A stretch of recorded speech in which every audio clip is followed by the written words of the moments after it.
አንዳንድ ሰዎች የሽንት አስቸኳይነት ይሆናቸዋል።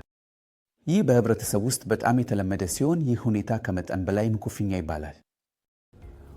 ኦቨርአክቲቭ ብላደር በአጠቃላይ ህዝብ ውስጥ በ15 በመቶ ያህል ሰዎችን ይነካል። በህፃናት፣ በወጣቶች እና በአረጋውያንም ሊታወቅ ይችላል፣ ግን ዕድሜ ሲጨምር ይህ ችግር የበለጠ ከባድና የተስፋፋ ይሆናል። አስቸኳይነት ወደ ብዙ ጊዜ ሽንት መሄድ በሌሊት ብዙ ጊዜ ሽንት ለመሄድ መነቃት ኖክቱሪያ ተብሎ ይታወቃል፣ ወይም እንኳን የሽንት መፍሰስ ወይም ማስታገስ ሊያመጣ ይችላል። በአረጋውያን ሰው ዘንድ በሌሊት መካከል እንቅልፉ ሲያልቅ ወደ መዋኛ ቤት በፍጥነት መሄድ ያስፈልጋቸዋል። ይህም ወደ መውደቅና ወደ አጥንት መሰባበር ሊያመጣ ይችላል። አንዳንድ ጊዜም ይህ በሰውየው ህይወት ውስጥ የመጨረሻ ክስተት ሊሆን ይችላል። ምክንያቱም ከበዛ የሚሰራ ሽንት ቦታ የተነሳ አስቸኳይ ሽንት በሚሰቃዩ ሰዎች ዘንድ የኃይል መጠጥ መጠን መቆጣጠር፣ ሻይ ቡናና አልኮል መጠጥ መጠን መገደብ፣ በስብ ከተጨመሩ ክብደታቸውን መቀነስ፣ ትኩሳት መቆም እና እነዚህ ሁሉ የኑሮ ልምዶች ለበዛ የሚሰራ ሽንት ቦታ ምልክቶች ማሳነስ ሊረዳ ይችላል። የሽንት ቦታ ማስተላለፊያ ስልጠናና የወገብ መሬት ጡንቻ ስልጠናም በበዛ የሚሰራ ሽንት ቦታ ያላቸው ታካሚዎች ውስጥ የአስቸኳይነትና የብዛት ምልክቶችን ለማሻሻል ሊረዱ ይችላሉ።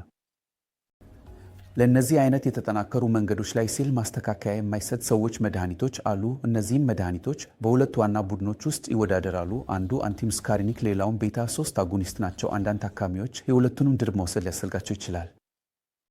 በጣም ብዙ ታካሚዎች በኑሮ ልምድ ለውጦች፣ የመድኃኒት ሕክምናና ሌሎች የተጠናከሩ መንገዶች በመዋደድ ማስተካከያ ይችላሉ።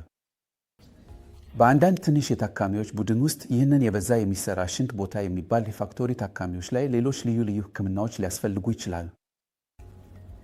በሪፋክቶሪ የበዛ የሚሰራ ሽንት ቦታ የታመመው ታካሚ በተለምዶ እጅግ ከባድ የሆነ የቅናት ስሜት ወይም ከቅናት ጋር የተያያዘ የሽንት መፍሰስ ይኖረዋል። ይህም አይተው የሚያስቸግራቸው ሲሆን ምልክታቸውን ለመቆጣጠር ሌሎች የሚያሻሻሉ የሕክምና መንገዶችን ይፈልጋሉ።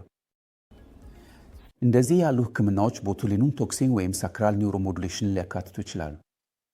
ለብዙ ታካሚዎች የበዛ የሚሰራ ሽንት ቦታ የጤና አደጋ አይደለም፣ ነገር ግን የጤና ጥራት ችግር ነው። ስለዚህም የታካሚው ሕክምና ፍቃድ ወይም በዝቅተኛ ወይም በከፊል ምላሽ ሲኖር የሕክምና ደረጃ ማሳደግ የታካሚው ፍቃድ በምን ማድረግ እንደሚገባ ለመወሰን አስፈላጊ ነው።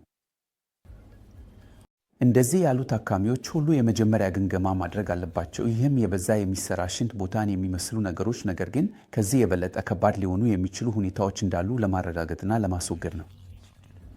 በተገቢው ሕክምና ሲሰጥ ብዙ የበዛ የሚሰራ ሽንት ቦታ ታካሚዎች ምልክቶቻቸውን በጥሩ ሁኔታ መቆጣጠርና የጤና ጥራት በጎ ሁኔታ ማሳደግ ይችላሉ።